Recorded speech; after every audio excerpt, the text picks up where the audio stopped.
7 jours d'isolement au lieu de 14 pour les malades du Covid-19 ou leurs cas contacts, serait-ce suffisant? Hier, lors d'une interview télévisée, Olivier Véran a ouvert la porte à un possible changement de stratégie.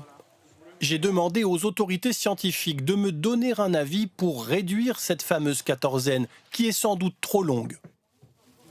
Les motifs de ce possible raccourcissement? Sanitaire d'abord. Les connaissances scientifiques accumulées montrent à quel moment le risque de transmission du virus est le plus élevé, selon cet infectiologue. Aujourd'hui, on sait scientifiquement que le plus gros des contaminations se fait notamment dans les 5 premiers jours, dans cette fameuse phase d'incubation qui aujourd'hui est très clairement mieux connue grâce à l'évolution des données de la science.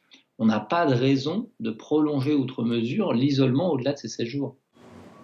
Autre raison, le manque de clarté autour de cette quarantaine qui met à mal son efficacité. Qui doit s'isoler? À partir de quand?